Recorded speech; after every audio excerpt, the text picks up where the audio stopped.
Que a graça e a paz de Cristo Jesus seja sobre a sua vida. Mais uma vez, nós estamos reunidos para o estudo da Escola Bíblica, a Escola Bíblica Virtual. A Escola Bíblica Sinai tem o prazer de conectar tantos alunos que estão na expectativa de estudar a Palavra de Deus.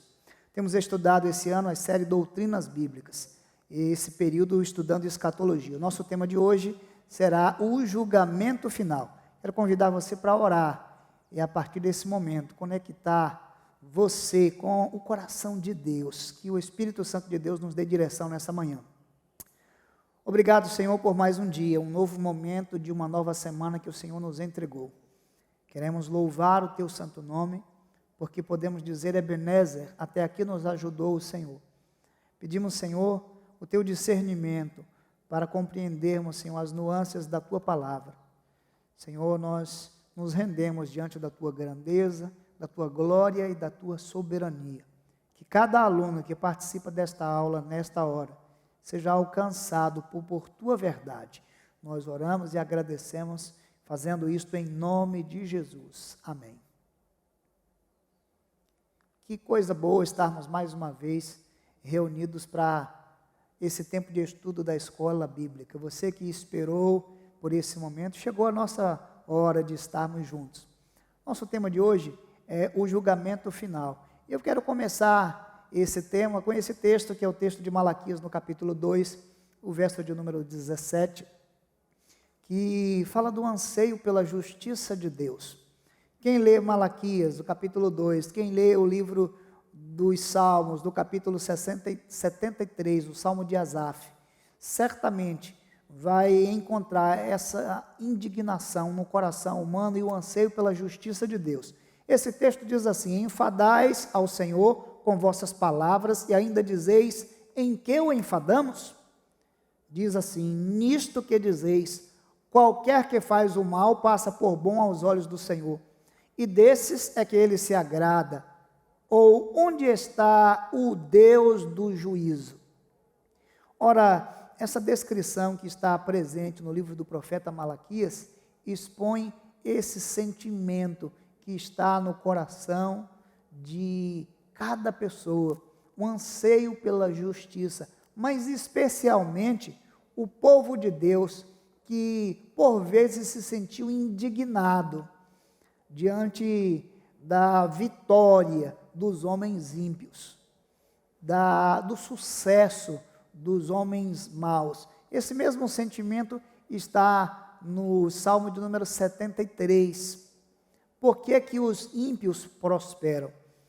Esse sentimento de que a justiça de Deus deve se manifestar, ele com certeza está destinado para o dia do juízo, o juízo final. Então, eu quero convidar você para pensar sobre esse tema nesta hora. Nós podemos pensar sobre o juízo ou o julgamento final a partir de 8 questões fundamentais, que nos dão um panorama sobre esse tema. São estas questões: o que há após a vida? Isto é, a morte física. O que há após a morte física? Segunda questão: o que é o julgamento? Terceiro, por que os que já morreram ainda serão julgados? 4, quem há de julgar? 5, os crentes também serão julgados? 6, quais os elementos para o julgamento? 7, qual o propósito do julgamento? E esta última questão, que é a 8ª questão, a questão de número 8, diz assim: quando acontecerá o julgamento? Certamente que esta é a maior inquietação a respeito desse tema. Acompanhe comigo então sobre cada uma destas questões. Podemos começar por esta: o que há após a vida? Esse é um tema que nós já compartilhamos nas aulas anteriores, quando falamos sobre a imortalidade da alma. E aqui existem 3 afirmações que devem nos conduzir por essa dúvida e por essa interrogação. Quais são as afirmações? Estão elas aí. Primeiro, os justos desfrutam do gozo da salvação com a alma consciente. Não depois do juízo, mas já após a morte. eles já estão na presença de Deus. Segundo, os ímpios sofrem a agonia e o tormento da perdição. Já após a morte, eles já vão ter que enfrentar esse tormento. E terceiro e último, ambos aguardam a ressurreição do corpo no dia do juízo. Ora, se foi feita uma separação da alma e do corpo, então podemos dizer que essa parte imaterial está na presença de Deus para os justos e no tormento para os ímpios. Mas esse corpo que está sepultado aguarda o dia da ressurreição, quando novamente o Senhor vai unir essa parte imaterial da parte material para enfrentar o julgamento final. Por isso o texto que nós colocamos aí diz: ambos aguardam a ressurreição do corpo no dia do juízo. Essa é a primeira questão. Vamos passar para a segunda. O que é o julgamento? Ao falar sobre isso, podemos lembrar da célebre declaração do reverendo Hernando Dias Lopes. Ele diz que o julgamento final é a manifestação da justiça de Deus sobre toda a terra. É a manifestação da justiça de Deus sobre toda a criação. Diante disso, podemos dizer que o juízo será o momento em que Deus vai vindicar a sua justiça. Todos vão comparecer perante o tribunal de Cristo, sim, para dar conta das suas obras. E nesse momento, Jesus Cristo, ele será o supremo juiz, e o seu trono é um trono de justiça. O julgamento é a manifestação da plenitude da justiça de Deus. Então podemos dizer que a santidade e a justiça de Deus, elas exigem a existência de um juízo final. Sem isso, nós não teríamos sentido uma história sem o julgamento, sem o juízo final sobre todas as coisas. Faz sentido isso para você? Então avance comigo para essa terceira questão. Por que os que morreram ainda serão julgados? Esta é uma pergunta que diz respeito àquela expectativa de que os que já morreram, eles já estão ou desfrutando do gozo da salvação, ou estão experimentando o tormento da perdição. Diante disso, por que há necessidade de ainda serem julgados, uma vez que já morreram? Por dois aspectos que devemos considerar. Primeiro, que a morte, ela é a consequência do pecado.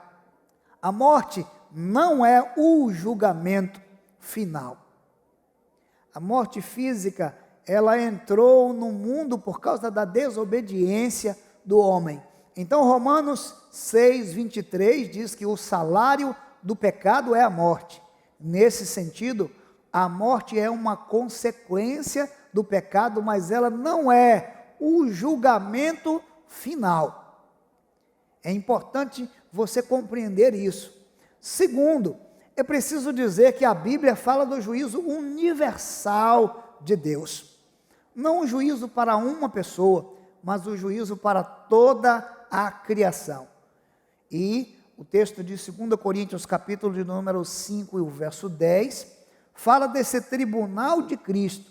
Então diz assim: porque é necessário que todos nós sejamos manifestos diante do tribunal de Cristo, para que cada um receba o que fez por meio do corpo, segundo o que praticou, o bem ou o mal.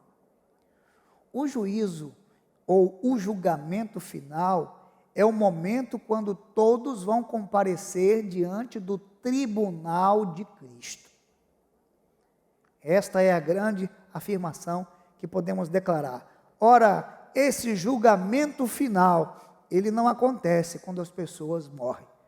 Por isso, haverá um momento quando a terra, quando o mar, quando a morte vai entregar os seus mortos para de uma vez por todas, serem para sempre sentenciados à vida ou à morte eterna. Na quarta questão, podemos estar diante da seguinte interrogação: então, quem há de julgar? Quem é o juiz? Quero chamar a sua atenção, porque aqui nós temos uma participação ampla, mas sobretudo o texto de Atos no capítulo 10, de 42 a 43, vai declarar o seguinte: este nos mandou pregar ao povo e testificar que ele é o que por Deus foi constituído juiz dos vivos e dos mortos. A ele todos os profetas dão testemunho de que todo o que nele crê receberá a remissão dos pecados pelo seu nome. Nós estamos falando da pessoa de Cristo. Nós estamos falando do justo juiz, do supremo juiz. Ele recebeu autoridade para julgar as nações. Então, para responder a essa pergunta, quem vai julgar toda a criação é Jesus Cristo, o Filho do Deus Salvador.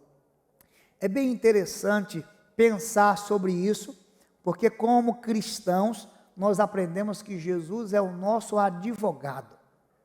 Nós aprendemos nas Escrituras que Ele é o nosso amigo. Nós aprendemos nas Escrituras que Ele é o primogênito dentre muitos irmãos.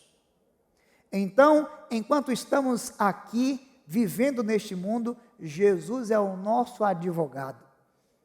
Mas quando chegar o dia do juízo, Ele será o juiz. Então, você que me ouve nesta hora, tem a oportunidade de caminhar com Jesus enquanto Ele é o seu advogado. Para que você não tenha que encontrar com Ele somente no dia do juízo. Ora, quem há de julgar toda a criação? Jesus Cristo, o Filho de Deus. Mas é interessante pensar que o texto de Mateus, no capítulo 13, os versos 40 a 43, vão incluir nesse julgamento a atuação dos anjos. Ao dizer, pois assim como o joio é colhido e queimado no fogo, assim será no fim do mundo.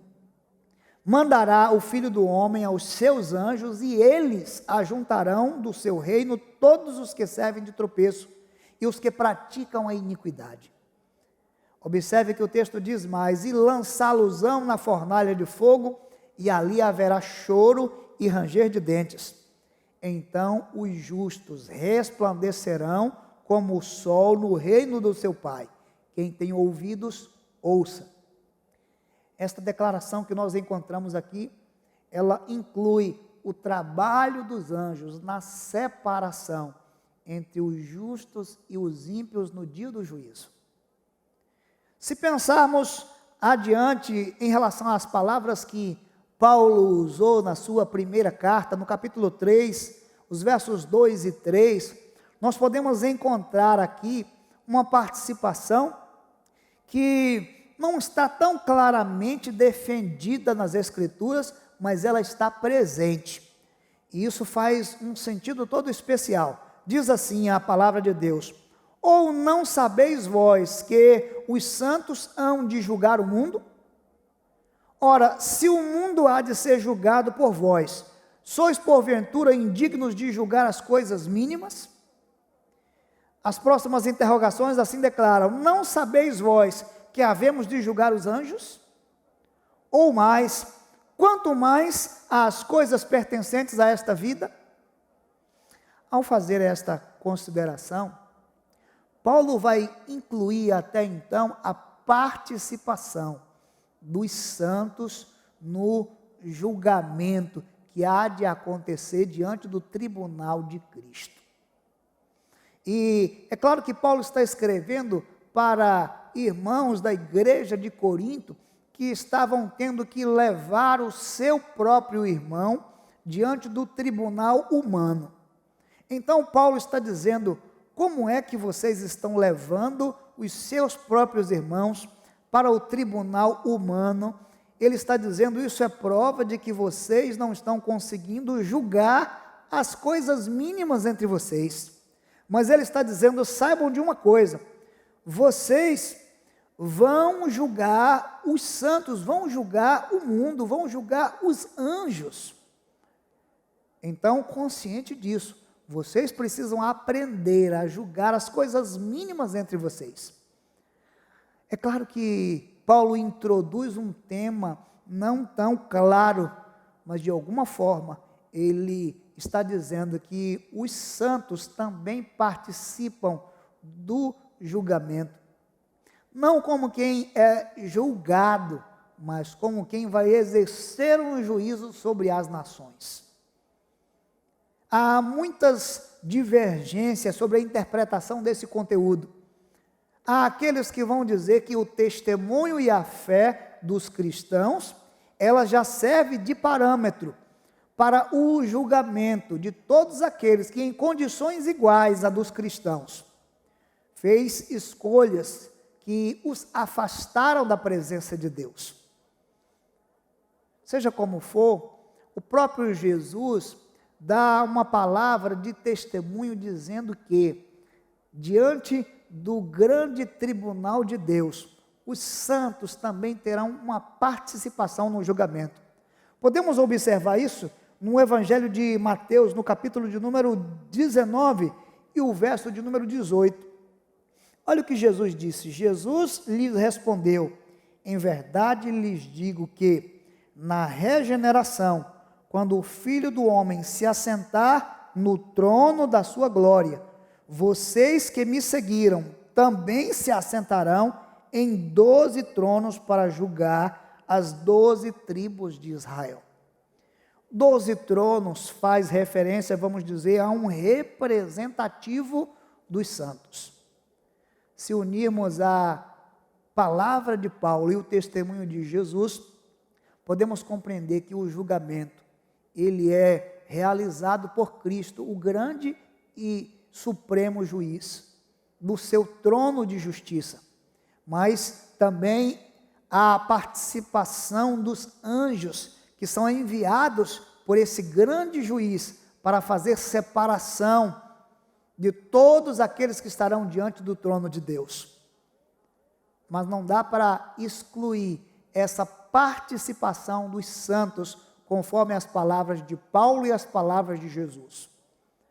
A Bíblia não nos dá mais elementos para dizer como se dá essa participação, mas as palavras de Jesus, elas dão para nós um sentido e uma ideia. 12 tronos ao lado do trono do Filho de Deus. Uma representação dos cristãos, dos discípulos de Jesus, que também participam do julgamento das nações. Quem há de julgar? Assim podemos responder dessa maneira. Quando pensamos sobre a questão seguinte, os crentes serão julgados ou não serão julgados? Os crentes participam do julgamento, sendo julgados e absolvidos, ou eles não são julgados perante o tribunal de Cristo? Quando nós olhamos para as Escrituras, nós podemos dizer que todos devem comparecer diante do tribunal de Cristo. E é claro, Jesus nos ensinou que aquele que crê em Cristo, ele não entra no juízo. Observe o que diz João capítulo 5, 21 a 24. Pois assim como o Pai levanta os mortos e lhes dá a vida, assim também o Filho dá vida a quem Ele quer. Porque o Pai a ninguém julga, mas deu ao Filho todo o julgamento, para que todos honrem o Filho assim como honram o Pai. Quem não honra o Pai, ou quem não honra o Filho, não honra o Pai que o enviou.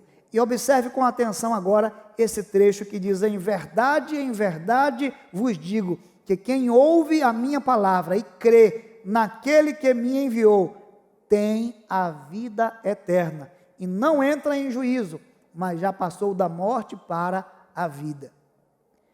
Se os discípulos de Jesus, eles são identificados no mundo como aqueles que seguem o seu mestre, são pessoas que andam com Cristo, que tiveram suas vidas marcadas pela presença de Cristo, são aqueles que creem em Cristo.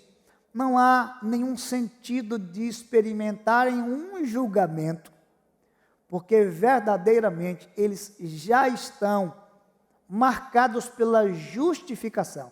Então, a Bíblia diz, ele não entra em juízo, não entra em juízo, mas já passou da morte para a vida. É muito importante lembrar disso, porque todos vamos comparecer diante do tribunal de Cristo, com certeza. Mas os crentes, eles não serão julgados, porque eles já foram justificados pelo grande juiz. Mas se pensarmos do ponto de vista do que escreveu Paulo em 1 Coríntios capítulo 3, de 11 a 15, não podemos dizer que comparecer ao tribunal é algo que não há de manifestar a recompensa de Deus sobre a ação dos cristãos. Por isso é importante ler o que Paulo disse. Ele declarou o seguinte: porque ninguém pode lançar outro fundamento além do que já está posto, o qual é Jesus Cristo. E se alguém sobre ele, ou sobre este fundamento, levantar um edifício de ouro, prata, pedras preciosas, madeira, feno ou palha, a obra de cada um se manifestará, pois aquele dia a demonstrará, porque será revelada no fogo, e o fogo provará qual seja a obra de cada um. Acompanhe comigo esse texto que diz que todos os cristãos construíram, edificaram sobre uma pedra fundamental que é Cristo, e ninguém pode fugir desse fundamento. Nós não estamos falando de falsos crentes, nós estamos falando nessa passagem dos cristãos, dos verdadeiros cristãos. Mas a sua obra, suas ações serão provadas pelo fogo. O que pode acontecer com nossas obras que foram ou serão provadas pelo fogo no dia do tribunal de Deus, em Cristo Jesus? Duas coisas podem acontecer. A primeira é que as nossas obras podem permanecer depois de terem sido manifestas pelo fogo, ou então ela pode desaparecer. Então acompanhe o que diz as Escrituras: se permanecer a obra que alguém sobre ele edificou, esse receberá galardão. O que fazemos aqui tem implicações na eternidade. A maneira como fazemos as coisas determina a qualidade daquilo que plantamos na eternidade. Logo em seguida ele diz: se a obra de alguém se queimar, sofrerá ele prejuízo. Por que prejuízo? Porque construiu algo que queimou. É como se você tivesse construído um prédio, não de ouro nem de prata, mas de palha, e o fogo veio e tudo que você construiu queimou. Por isso o texto diz: mas o tal será salvo, todavia, como que pelo fogo. Queimaram todas as suas obras, nada prevaleceu, apenas o fundamento, que é Cristo, capaz de garantir a salvação.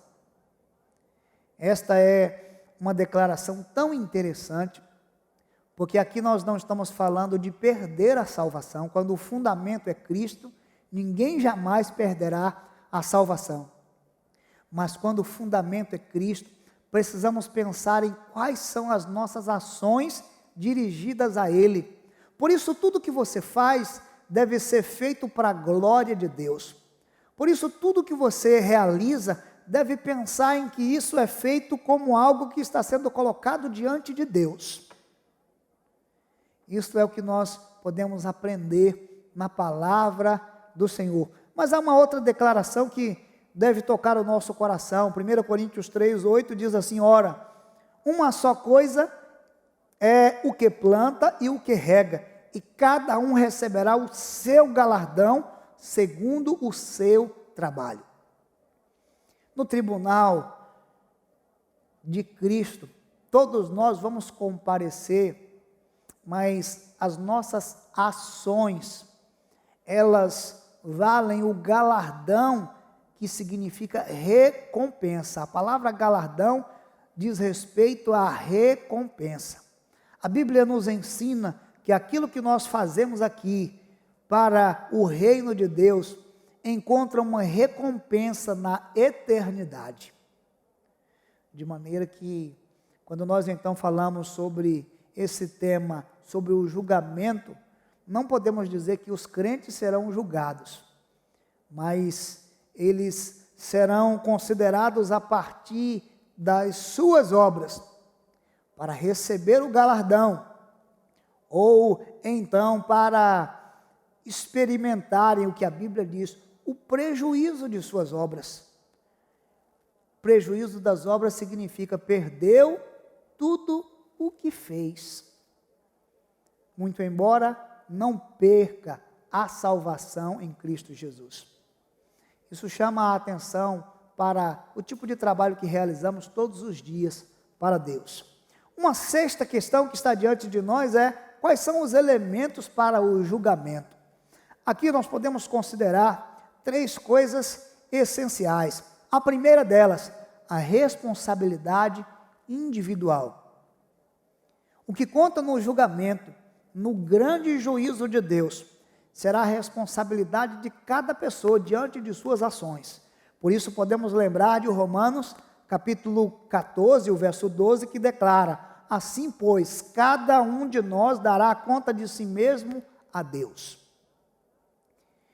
Eu não posso dar conta de você, você não pode dar conta de mim, mas cada pessoa precisa dar conta de si mesmo a Deus. Isto é uma responsabilidade individual. Então, você pode fazer muitas escolhas na sua vida, que não fazem tanta diferença, mas uma escolha você precisa fazer. Sua vida espiritual, você precisa prestar atenção. Essa é uma questão individual. O julgamento também leva em consideração o conhecimento da revelação que cada um tem de Deus. Quando nós olhamos para o que Jesus declarou no Evangelho de João, capítulo 3, de 18 a 21, ele vai dizer que aqueles que creem em Cristo, eles não estão condenados, mas os que não creem já estão condenados. A condenação que acontece na vida é exatamente por não crer no único e suficiente Salvador, que é Cristo Jesus. Não há desculpa, como disse Romanos, no capítulo 1, 19 e 20, que os atributos invisíveis de Deus, o seu eterno poder, estão manifestos na criação, de maneira que todas as pessoas são indesculpáveis. Não há desculpa para dizer: eu não conheci nada sobre Deus, porque os atributos de Deus estão revelados na criação, na revelação universal. Por isso, ninguém pode chegar diante da presença de Deus para justificar o não conhecimento das coisas sobre Deus. E por fim, podemos dizer que um outro elemento que faz parte do julgamento são as obras humanas. É claro que as obras, elas não são o elemento que garante a salvação, mas todas as pessoas vão prestar contas das suas obras diante de Deus. Isso é o que diz respeito aos elementos do julgamento. Se pensarmos na questão seguinte, qual é o propósito do julgamento, nós encontramos 4 razões, ou 4 propósitos que estão declarados nas Escrituras. E o primeiro deles é declarar toda a verdade. Quando acompanhamos o que Paulo escreveu em 2 Tessalonicenses 2,12, para que sejam julgados todos os que não creram na verdade, antes tiveram prazer na injustiça. Vivemos esse mundo sempre com essa tensão entre escolher o verdadeiro e o falso, entre o certo e o errado. O julgamento final é uma grande declaração da verdade que foi anunciada entre os homens. Tal como aconteceu no dia de Noé, que o Senhor mandou uma arca para um período de dilúvio que veio como um julgamento sobre a humanidade. Todos os que estavam ali, sua grande maioria, não creram e compreenderam passar não mais do que uma mentira da parte de Noé. Mas quando começou a chover, a verdade sobre os ensinamentos e o chamado de Deus foi revelado para todos. O julgamento final há de declarar a verdade de Deus, toda a verdade de Deus. A segunda coisa que faz parte do propósito é que o julgamento vai ser um tempo para retribuir a cada um conforme as suas obras. Retribuir a cada um conforme as suas obras. Temos lido esse texto nesta aula de hoje, 2 Coríntios 5:10, diz que porque é necessário que todos nós sejamos manifestos diante do tribunal de Cristo, para que cada um receba o que fez por meio do corpo, segundo o que praticou, o bem ou o mal. É interessante esse detalhe que Paulo vai colocar aqui. Observe, para que cada um receba o que fez por meio do corpo. Você lembra que nós falamos da imortalidade da alma? Você lembra que nós falamos que os ímpios vão experimentar um lugar de tormento? Não importa o que ele faça no lugar de tormento, nada pode alterar esse estado. Não importa o que ele faça no lugar de salvação, nada pode alterar esse estado. Então, Paulo está dizendo para que cada um receba o que fez por meio do corpo. Na ressurreição, com esse corpo novamente restituído, restaurado, todos vão comparecer perante o tribunal de Deus, para retribuir a cada um conforme suas obras, o bem ou o mal. A terceira coisa que podemos dizer é para que haja uma separação entre o bem e o mal. Se temos falado de que vai haver uma retribuição para os que fizeram o bem e para os que fizeram o mal, também precisamos considerar que há uma separação, conforme disse Jesus em João 5:29, os que tiverem feito o bem para a ressurreição da vida, e os que tiverem praticado o mal para a ressurreição do juízo. E uma das coisas que eu acho mais impressionante no propósito do julgamento, o julgamento final, é o que nós encontramos em 1 Coríntios 13:12, a revelação final da glória de Deus. A Bíblia diz que nenhum de nós podemos ver a Deus. Tivemos experiências únicas de teofanias, e Jesus foi a presença de Deus entre nós de uma forma que era possível ver e viver. Mas quando nós olhamos para o que Paulo escreveu, nós encontramos o seguinte: porque agora vemos como por espelho, em enigma, mas então veremos face a face. Agora conheço em parte, mas então conhecerei plenamente, como conhecido. Esse propósito diz respeito a compreender, a ver, a perceber a grandeza e a glória de Deus de uma maneira plena, de uma maneira totalmente clara aos nossos olhos. Assim, então, podemos ir para a última e mais intrigante questão sobre o julgamento final, que é: quando então acontecerá o julgamento?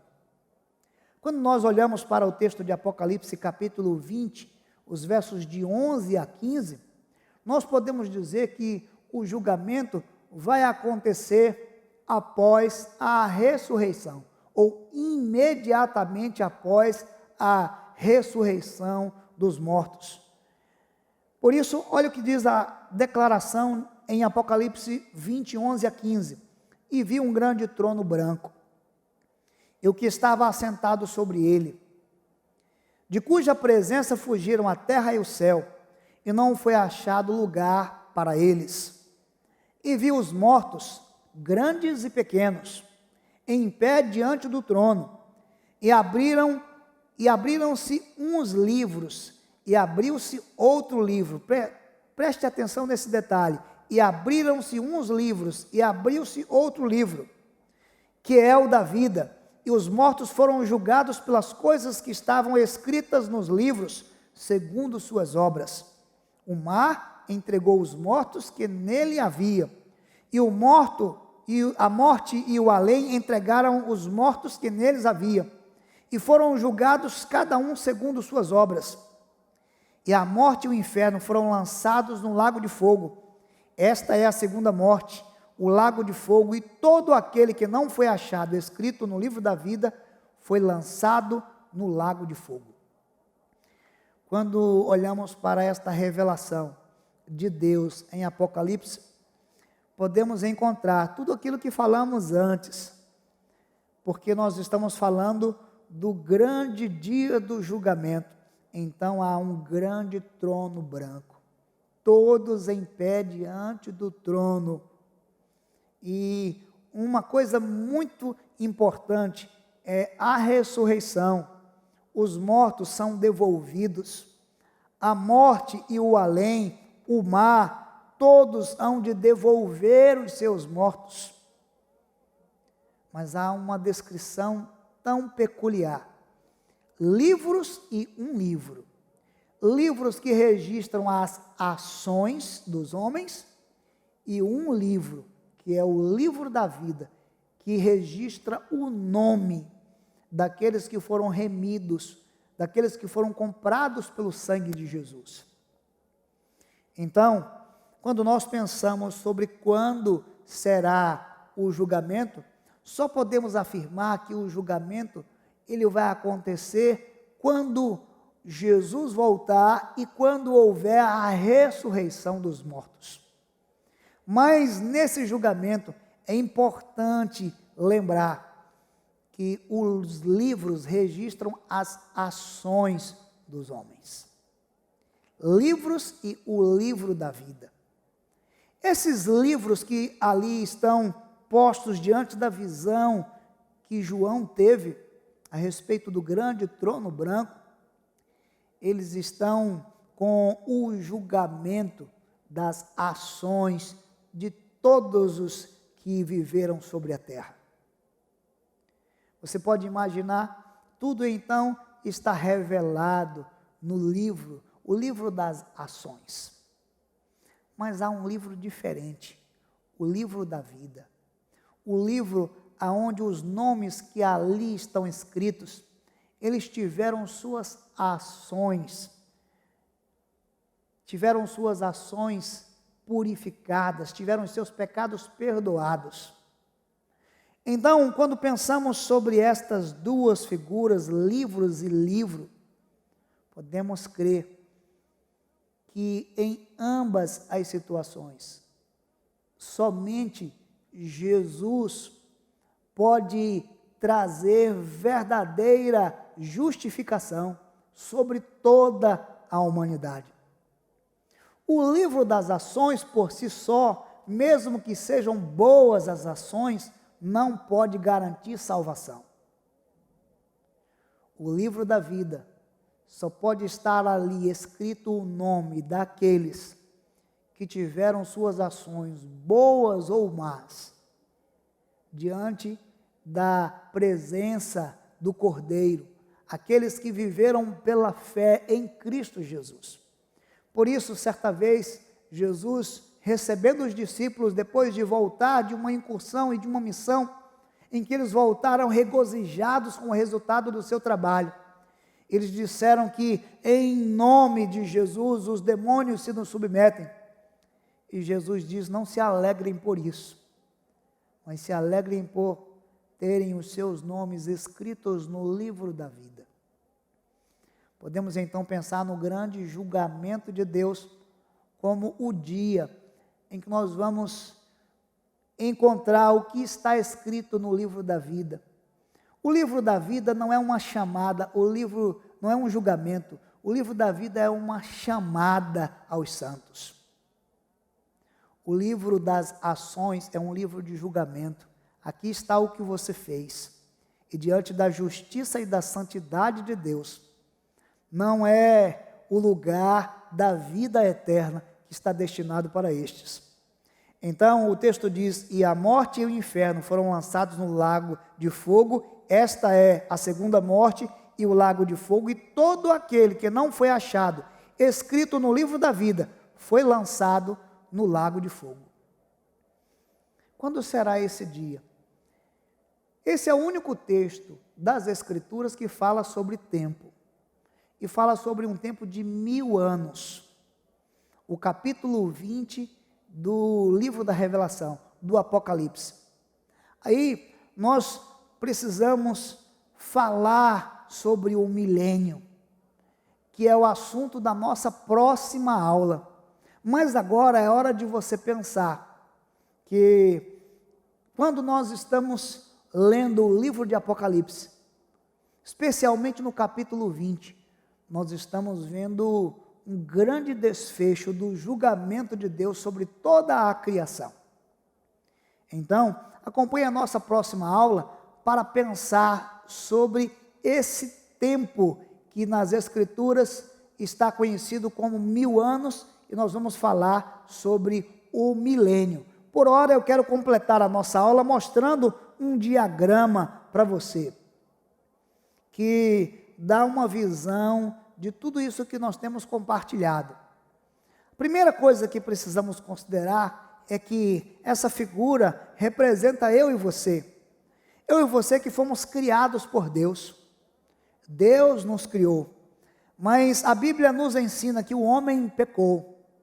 E porque o homem pecou, foi preciso um Salvador. Então Deus se fez carne e habitou entre nós. Jesus veio ao mundo para nos salvar. Mas Ele não só veio para nos salvar, como Ele mesmo deu a sua vida. Ele morreu para nos remir de nossas iniquidades. Ele foi sepultado, Jesus ressuscitou e subiu aos céus. E um dia Jesus voltará. De todas estas coisas que já aconteceram, a única que falta a acontecer é esta: Jesus voltar. O dia do julgamento final, esse dia da volta de Jesus. Agora eu quero que você acompanhe na sequência desse diagrama o que acontece ou não com os homens. Primeiro, entre aqueles que estão no mundo, existem os que creem em Jesus, os que creem no Salvador que é Cristo, os que também estarão diante desse soberano e grande juiz, não para serem julgados, mas para receberem uma chamada para a vida eterna. Entre estes que estão aqui, há aqueles que não creem em Jesus. Aqueles que fizeram suas escolhas, viveram segundo as paixões do seu coração. Mas ambos, tanto aqueles que creram em Cristo como os que não creram, podem experimentar a morte física e logo em seguida o destino da alma. Somente se Jesus voltar, enquanto estivermos vivos, não passaríamos por esse ponto. Mas a grande maioria, não importa se creram ou não em Cristo, eles vão morrer e certamente vão experimentar o destino da alma, até aquele dia da ressurreição e o julgamento de Cristo na sua vinda. Quando nós pensamos sobre isso, duas coisas podem acontecer. A primeira delas é que você pode morrer antes da volta de Jesus. Então, quando nós falamos sobre esse tema, nós estamos falando da escatologia da pessoa. Você pode morrer antes de Jesus voltar. A segunda coisa é que mortos e vivos, todos os que estiverem diante da presença gloriosa na segunda vinda de Cristo, estarão diante do grande tribunal de Deus. Quando pensamos sobre isso, nós estamos falando sobre a escatologia do mundo, não a escatologia da pessoa, sobre o fim dos tempos, sobre o fim do mundo, sobre os eventos que marcam a volta de Jesus. Daqui para frente, vamos focar então na nossa aula sobre a escatologia do mundo, porque até aqui nós vimos a escatologia da pessoa. Eu quero convidar você e desafiar você a continuar participando desses nossos encontros e vivendo a expectativa da volta de Jesus. Que Deus a todos nos abençoe em Cristo Jesus, o nosso Senhor.